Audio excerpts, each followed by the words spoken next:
Welcome back. This is our 10th part of the road. Kind of feel like we're living it right now. I'm recording this and the wildfire smoke is blowing down through the Midwest. The air quality is really bad, so it's just kind of hitting a little harder. But here we go on page 168. This is 168 to 189. Remember, they had just pulled Eli, that old man, off the road, and they were going to eat with him. So that's where we're picking up.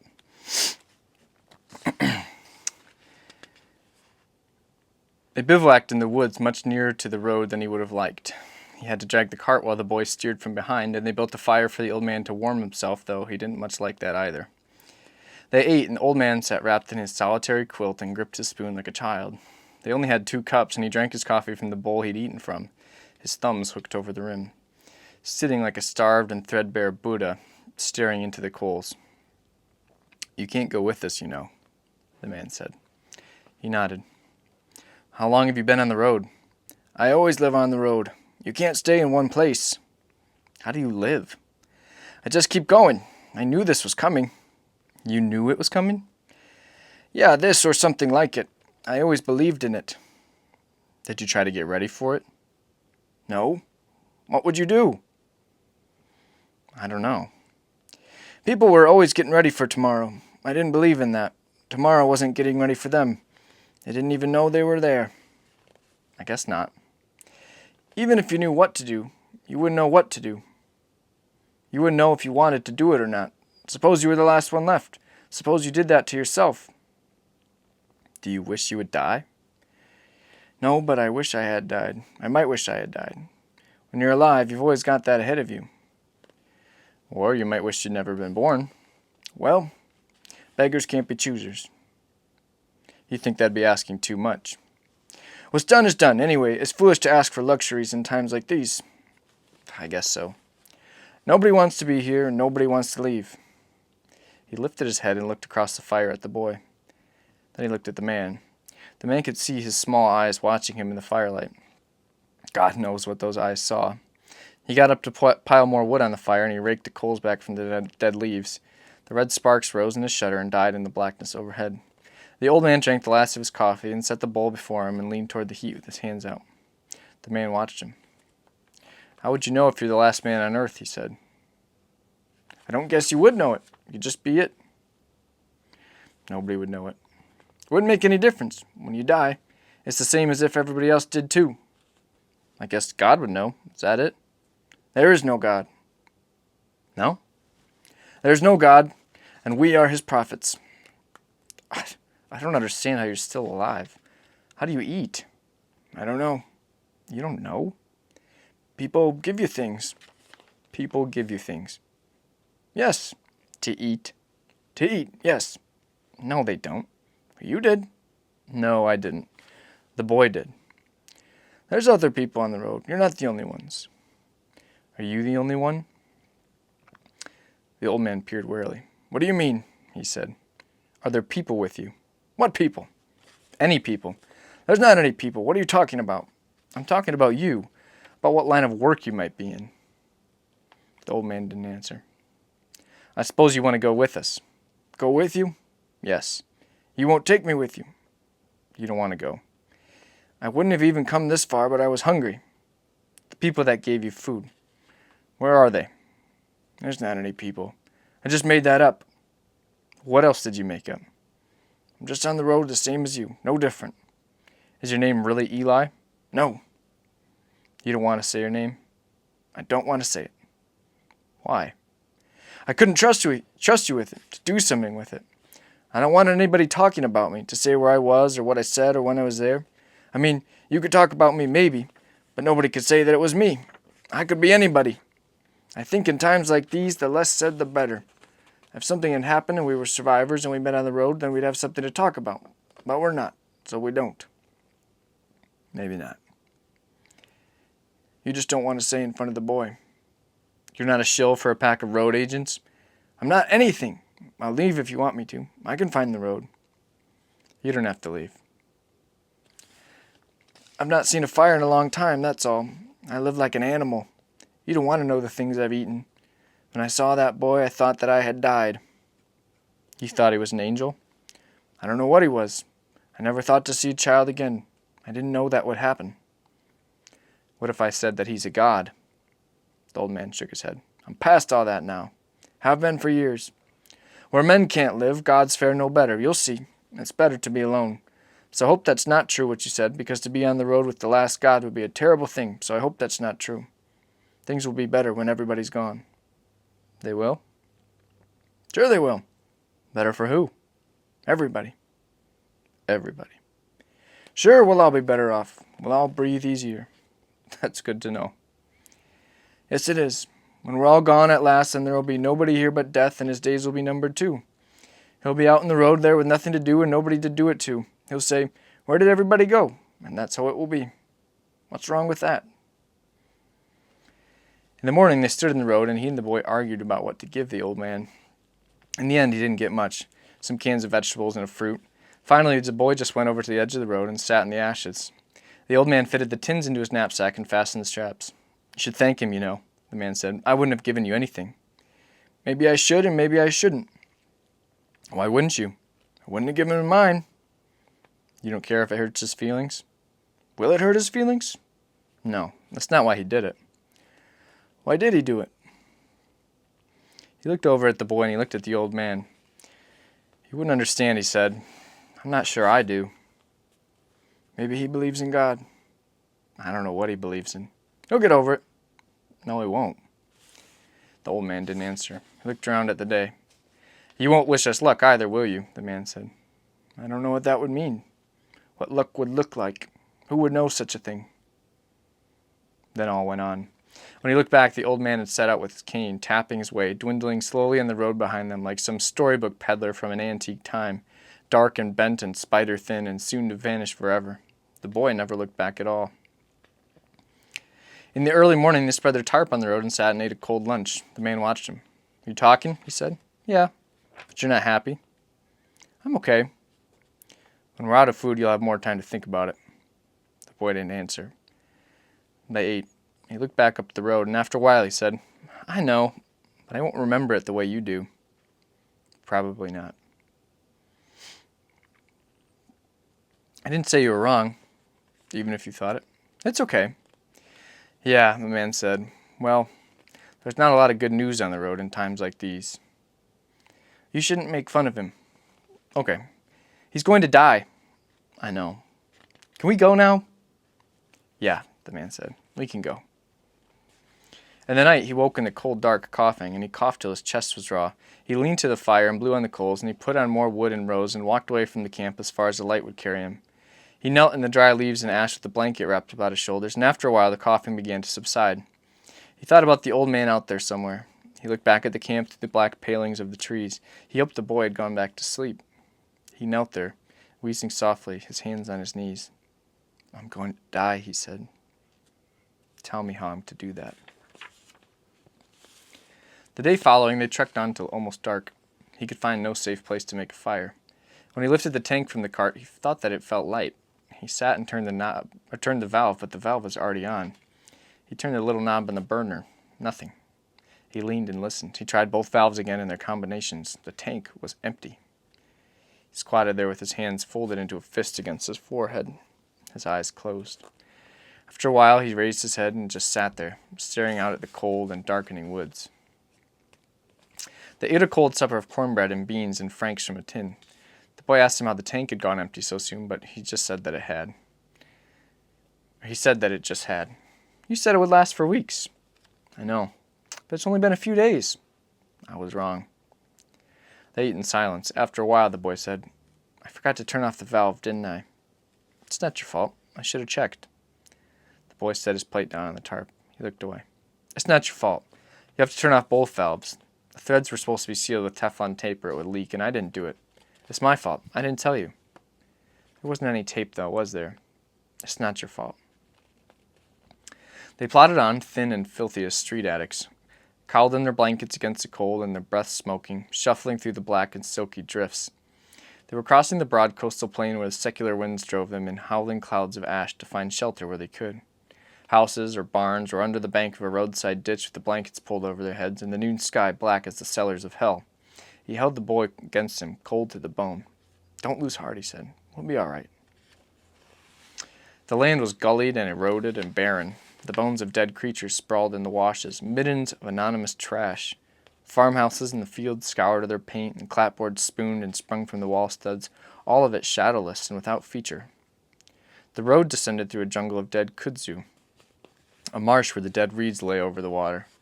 Beyond the edge of the fields, the sullen haze hung over earth and sky alike. By late afternoon it had begun to snow, and they went on with the tarp over them, and the wet snow hissing on the plastic. He'd slept little in weeks. When he woke in the morning, the boy was not there. And he sat up with the pistol in his hand, and then he stood and looked for him, but he was not in sight. He pulled on his shoes and walked out to the edge of the trees. Bleak dawn in the east, the alien sun commencing its cold transit. He saw the boy coming at a run across the field. "Papa," he called, "there's a train in the woods." "A train?" "Yes." "A real train?" "Yes, come on." "You didn't go up to it, did you?" "No." "Well, just a little. Come on." "There's nobody there?" "No, I don't think so. I came to get you." "Is there an engine?" "Yes, a big diesel." They crossed the field and entered the woods on the far side. The tracks came down out of the country on a banked rise and ran through the woods. The locomotive was a diesel electric, and there were 8 stainless steel passenger coaches behind it. He took hold of the boy's hand. "Let's just sit and watch," he said. They sat on the embankment and waited. Nothing moved. He handed the pistol to the boy. "You take it, Papa," the boy said. "No, that's not the deal. Take it."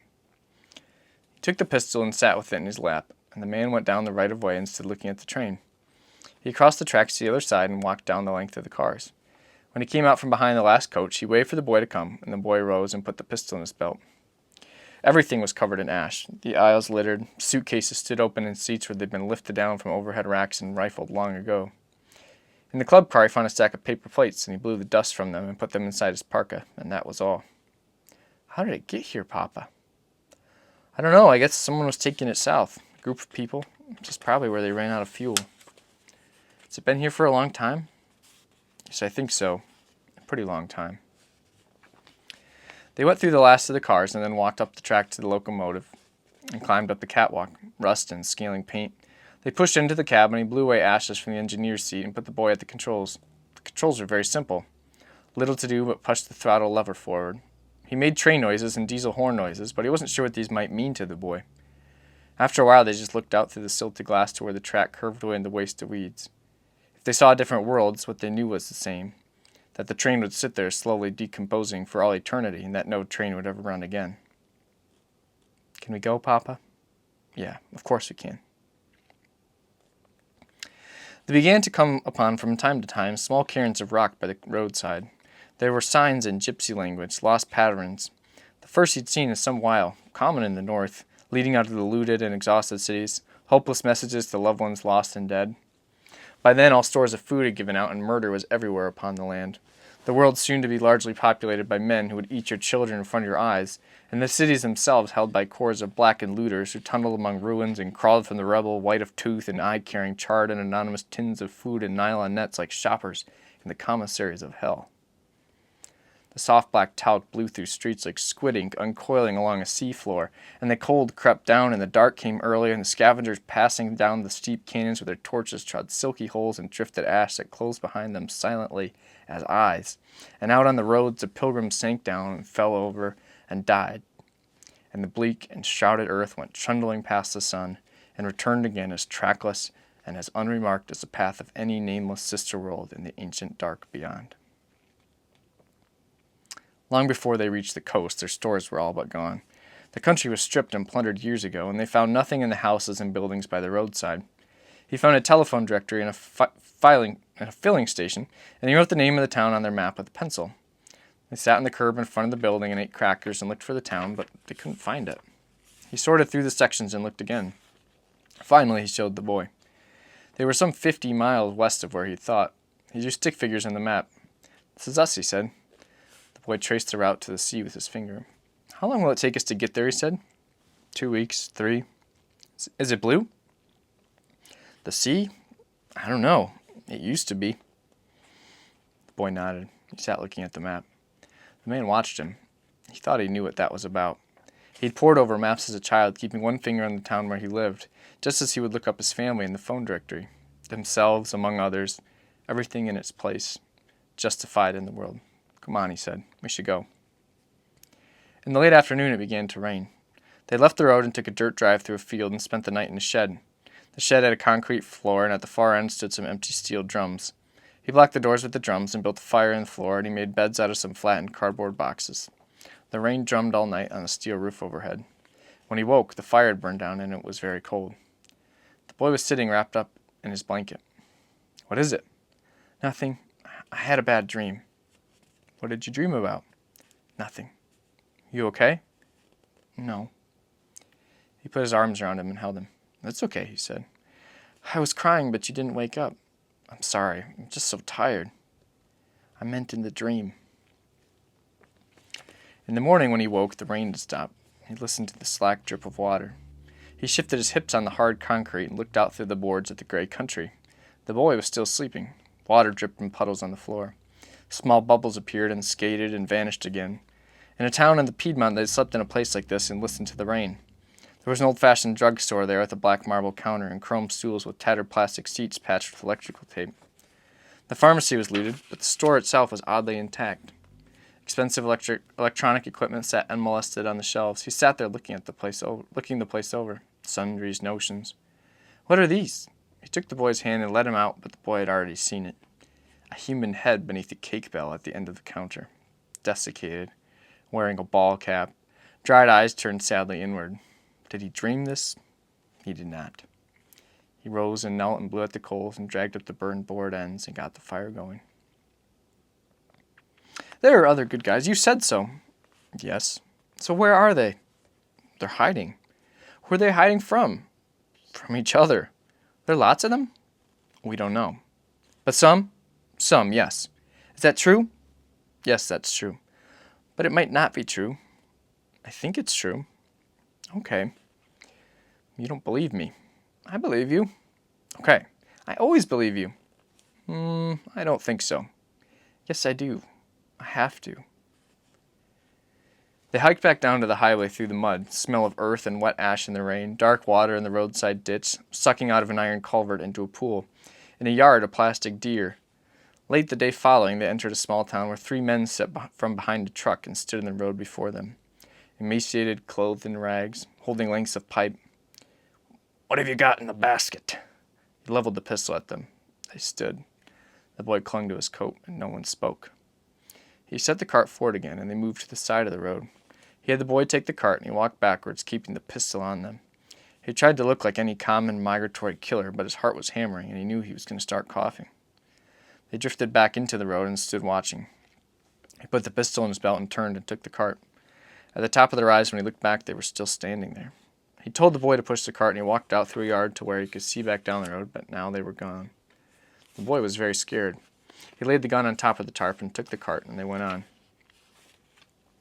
They lay in a field until dark, watching the road, but no one came. It was very cold. When it was too dark to see, they got the cart and stumbled back to the road, and he got the blankets out, and they wrapped themselves up and went on, feeling out the paving under their feet. One wheel on the cart had developed a periodic squeak, but there was nothing to be done about it. They struggled on for some hours and then floundered off through the roadside brush and lay shivering and exhausted on the cold ground and slept till day. When he woke, he was sick. He'd come down with a fever, and they lay in the woods like fugitives, nowhere to build a fire, nowhere safe. The boy sat in the leaves watching him, his eyes brimming. "Are you going to die, Papa?" he said. "Are you going to die?" "No, I'm just sick. I'm really scared." "I know, it's all right. I'm going to get better. You'll see." His dreams brightened. The vanished world returned. Kin long dead washed up and cast fey, sideways looks upon him. None spoke. He thought of his life so long ago. A gray day in a foreign city where he stood in a window and watched the street below. Behind him on a wooden table a small lamp burned. On the table books and papers. It had begun to rain, and a cat at the corner turned and crossed the sidewalk and sat beneath the cafe awning. There was a woman at a table there with her head in her hands. Years later it stood in the charred ruins of a library where blackened books lay in pools of water, shelves tipped over. Some raged at the lies arranged in their thousands, row on row. He picked up one of the books and thumbed through the heavy, bloated pages. He'd not have thought the value of the smallest thing predicated on a world to come. It surprised him that the space which these things occupied was itself an expectation. He let the book fall and took a last look around and made his way out into the cold gray light. 3 days, 4, he slept poorly. The racking cough woke him, rasping suck of air.